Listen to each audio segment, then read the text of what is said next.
Hi guys, എൻ്റെ പേര് കാർത്തിക്. ഞാൻ കണ്ണൂർ ജില്ലയിൽ നിന്ന് വരുന്നു. ഞാൻ ഏനപ്പോയ കിർഗിസ് നാഷണൽ യൂണിവേഴ്സിറ്റിയിലെ ഫസ്റ്റ് ഇയർ മെഡിക്കൽ സ്റ്റുഡൻ്റാണ്. എനിക്കിപ്പോൾ ഒരുപാട് ഫ്രണ്ട്സ് ഉണ്ട്. എൻ്റെ ഇതേപോലെ തന്നെ എബ്രോഡ് പഠിക്കാൻ വന്ന ഒരുപാട് ഫ്രണ്ട്സ് ഉണ്ട്. ഒരുപാട് സ്ഥലങ്ങളായിട്ട് പഠിക്കുന്നവരുണ്ട്. സോ ഞാൻ അവരൊക്കെ വിളിക്കുമ്പോൾ ഞാനിപ്പം എനിക്ക് ഏനപ്പോയ എന്താ പ്രൊവൈഡ് ചെയ്യുന്നത് എനിക്ക് അന്നേരം മനസ്സിലാവുന്നത്. പ്രോപ്പർ എഡ്യൂക്കേഷനാണ് അവർ പ്രൊവൈഡ് ചെയ്യുന്നത്. ബാക്കിയുള്ള യൂണിവേഴ്സിറ്റിയിലൊന്നും പ്രോപ്പർ ക്ലാസ്സോ കാര്യങ്ങളോ ഒന്നുമില്ല. ചിലവർക്ക് ഇതുവരെ ക്ലാസ്സസ് വരെ സ്റ്റാർട്ടായിട്ടില്ല. ഫെബ്രുവരി ബാച്ചിൽ സ്റ്റാർട്ടായവർക്ക്. ബട്ട് ഞാൻ ഇവിടെ നിൽക്കുമ്പോൾ എന്ന് പറഞ്ഞാൽ എനിക്കിപ്പോൾ പ്രോപ്പർ ക്ലാസ്സാണ്. എനിക്കിപ്പോൾ 8 തൊട്ട് ഈവനിങ് 5 വരെ പ്രോപ്പർ ക്ലാസ് ഉണ്ട്. ഫാക്കൽറ്റീസ് കൃത്യമായിട്ട് വരുന്നുണ്ട്. എല്ലാവരും കുട്ടികളും ആ ഒരു നമ്മളെന്താ പറയുക ആ അക്കാഡമിക് ഫ്ലോ ഞങ്ങൾക്ക് ഇവിടെ ഏനപ്പോയ പ്രൊവൈഡ് ചെയ്യുന്നുണ്ട്. ഫസ്റ്റ് സെമിസ്റ്ററിൽ എനിക്ക് അനാട്ടമി, ഫിസിയോളജി എന്നീ 3 സബ്ജക്റ്റാണ് ഉണ്ടായത്.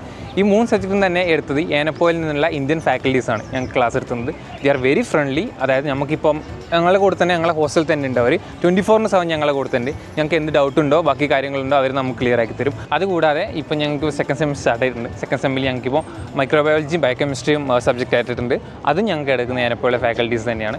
So what we are getting here is ഇന്ത്യനിലെ അതേ എഡ്യൂക്കേഷൻ തന്നെ നമുക്ക് എബ്രോഡ് കിട്ടുന്നു. സോ നിങ്ങൾ വിചാരിക്കും ഇവിടെ അക്കാഡമിക്സ് മാത്രമേ ഉള്ളൂ. അക്കാഡമിക്സ് മാത്രമല്ല, ഞങ്ങൾ എക്സ്ട്രാ കരിക്കുലർ ആക്ടിവിറ്റീസ് ഉണ്ട്, സ്പോർട്സ് ഉണ്ട്, ബാക്കി കാര്യങ്ങളുണ്ട്. സോ MBBS ഒരു ഓപ്ഷനായി നോക്കുന്ന കുട്ടികൾക്ക് ഞാൻ എൻ്റെ യൂണിവേഴ്സിറ്റി പ്രിഫർ ചെയ്യുകയാണ്.